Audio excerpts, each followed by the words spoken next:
Hola, les habla Liliana Goldín. Hoy seguiremos con el caso Aimé desde el momento del atentado hasta la actitud de la enferma en cuanto a la historia de su delirio. Recordar los temas le provoca cierta vergüenza y uno en especial que no perdió nunca validez. Dice así: hice eso porque querían matar a mi hijo. Esta es la frase fundamental que recorre todo el tiempo. Ustedes se preguntarán por qué continúo con Aimé. Me parece fundamental, un texto importante, porque primero es de comienzo del psicoanálisis lacaniano, por un lado. Por otra parte, esto en la concepción de la psicosis es un texto interesante porque Lacan contaba, digamos, con los textos de Freud, con el trabajo que hizo Freud sobre Schreber, y avanzó mucho más. Tiene toda su riqueza. Creo que en el momento que estaba Lacan, la concepción de la locura estaba más ubicada en toda la teoría organicista. Así que realmente lo que él ahí ubicó en el texto de Aimé, unido a la historia y a los temas del delirio y el valor del delirio, cómo se teje, cómo va encontrando, cómo va tomando de la realidad distintos elementos, vamos a ver, me parece una riqueza importante para el comienzo de la práctica. Así que bueno, esas son realmente las razones. Seguiremos hoy con la historia y los temas del delirio. El delirio de Aimé ofrece la gama casi completa de los temas paranoicos. Se combinan los temas de persecución y de grandeza. Los de persecución se expresan con ideas de celos, de prejuicios, en interpretaciones delirantes típicas. Los temas de grandeza se traducen en sueños de evasión hacia una vida mejor, en intuiciones de tener que llevar a cabo una misión social y en una erotomanía sistematizada sobre un personaje de sangre real, que después veremos quién es. Bueno, veremos cómo fueron apareciendo. A la edad de 28 años, o sea 10 años antes de su última internación, comenzaron los trastornos. Van a ver cómo Lacan va uniendo entre, digamos, los distintos pasos de la historia clínica y la historia de ella. Llevaba ya casada 4 años y tenía un trabajo en la misma oficina de su marido. Estaba embarazada por primera vez. Aimé tenía la impresión de que cuando habla entre sí sus compañeras de trabajo es para hablar mal de ella.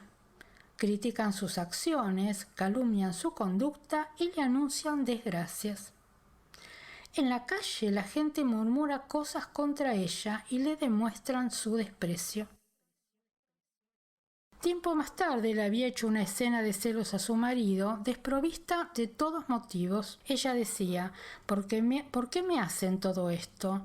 Quieren la muerte de mi hijo. Si esta criatura no vive, ellos serán responsables. La enferma cuenta que durante sus embarazos estaba triste y su marido tomaba a mal sus melancolías, se enojaba porque ella había andado con otro antes de conocerlo. Aimé sueña con ataúdes y presenta toda clase de reacciones que son observados con alarma por su familia y sus vecinos. Relata Lacan que un día revienta a navajazos los 2 neumáticos de la bicicleta de un compañero de oficina.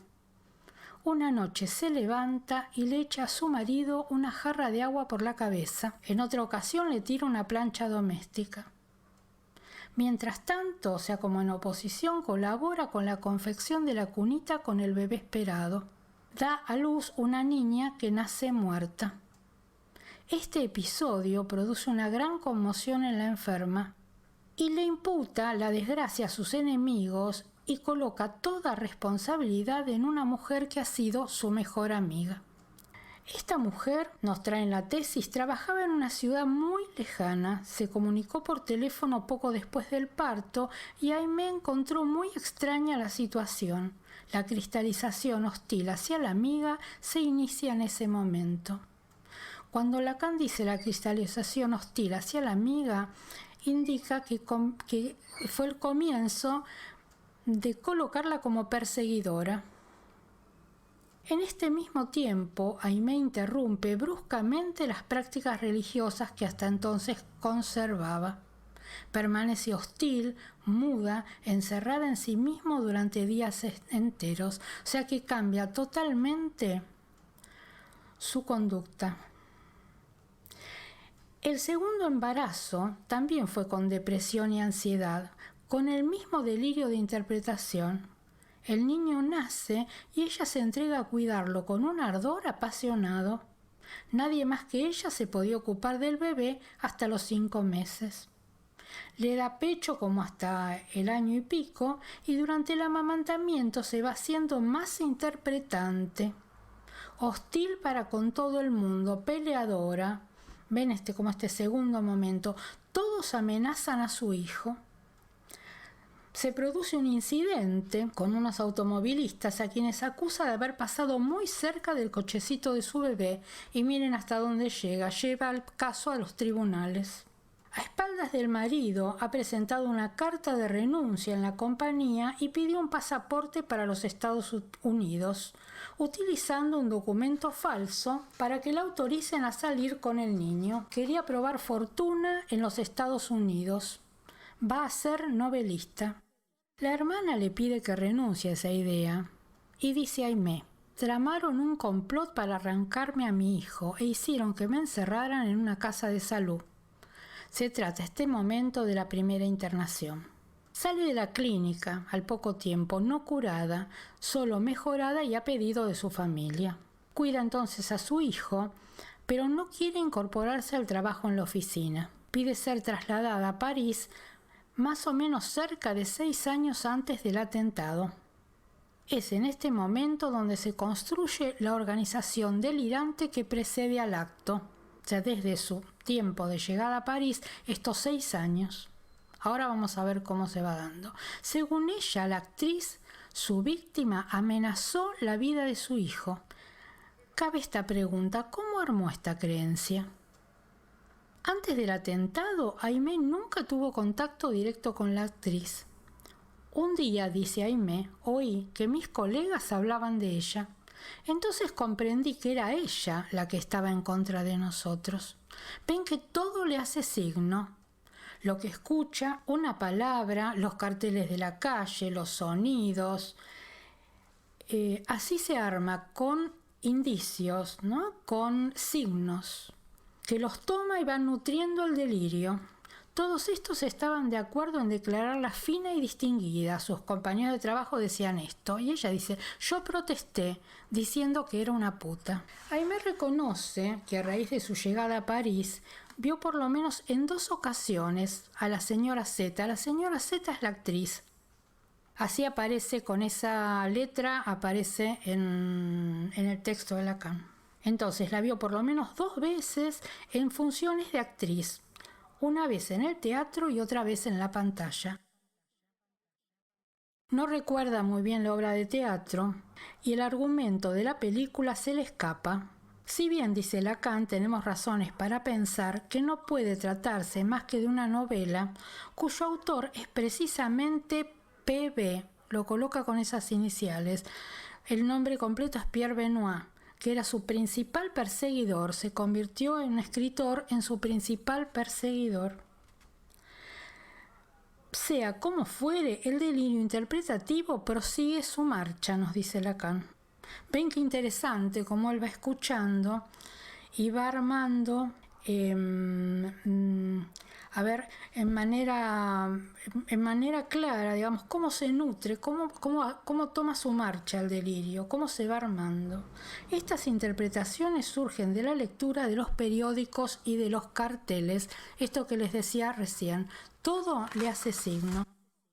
Ciertas alusiones, ciertos equívocos en el periódico, dice Aimé, fortificaron en mí la opinión. Otra vez, la enferma tiene noticia de que la actriz viene a actuar en un teatro que está muy cerca de donde ella vive. Y la noticia la empieza a intranquilizar. Dice Aimé: es para provocarme, solo lo hace para provocarme. Miren lo que dice Lacan: todos los elementos turbios de la actualidad son utilizados por el delirio.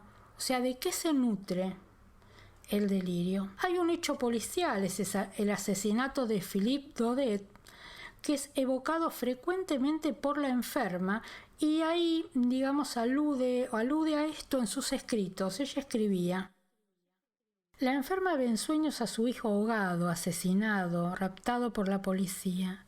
Cuando despierta, se halla en un estado de ansiedad extrema. Está en verdad esperando que de un momento a otro llegue un telegrama que le va a decir que la desgracia ya ha ocurrido. Más o menos un año antes del atentado, según nos cuenta una compañera de trabajo, Aimée está obsesionada por la amenaza que la guerra significa para su hijo, a pesar de que el hijo en ese momento tenía corta edad.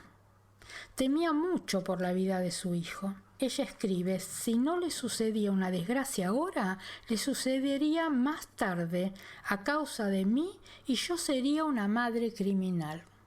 Este punto de una madre criminal es un punto central. Tiene que ver con el deseo de muerte que ella tiene para con su hijo, ¿no? Entiendo que ahí el delirio la defiende de eso, ¿no? Y también se defiende yéndose a otro lugar a vivir. Se defiende y defiende a su niño. La futura víctima, esta que era Huguette, que era la actriz, no es la única perseguidora. Así como ciertos personajes de los mitos primitivos se revelan como dobletes de un tipo heroico, así detrás de la actriz aparecen otros perseguidoras, cuyo prototipo último, según habremos de ver, no es ella misma. Esto es importante porque va a traer ahí el camino de las perseguidoras, qué puntos toma, y esto que ubica Lacan acá como dobletes, porque tiene los mismos puntos.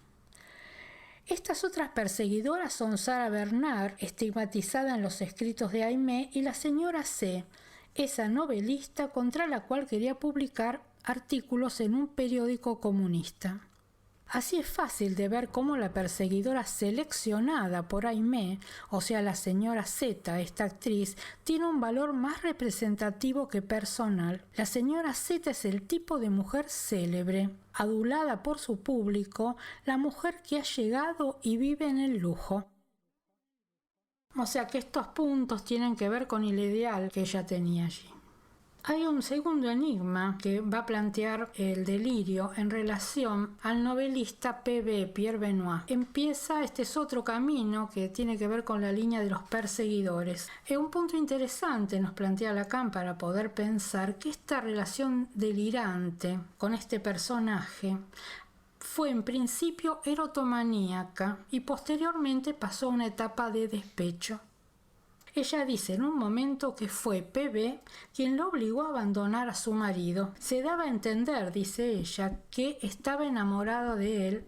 Se decía que eran 3. Esta línea de los perseguidores, muy interesante porque, digamos que, termina hasta en El Príncipe de Gales. Después lo vamos a ver con el delirio de grandeza.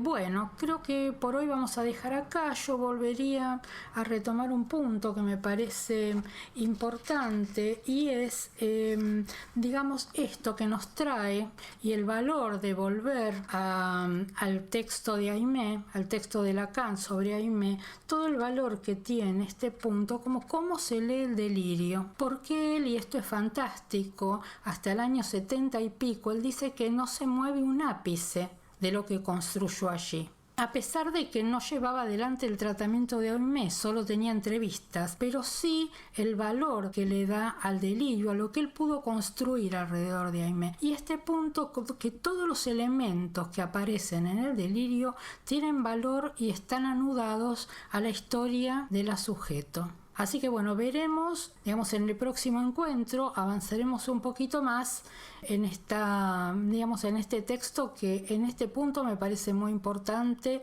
y recupero todo su valor.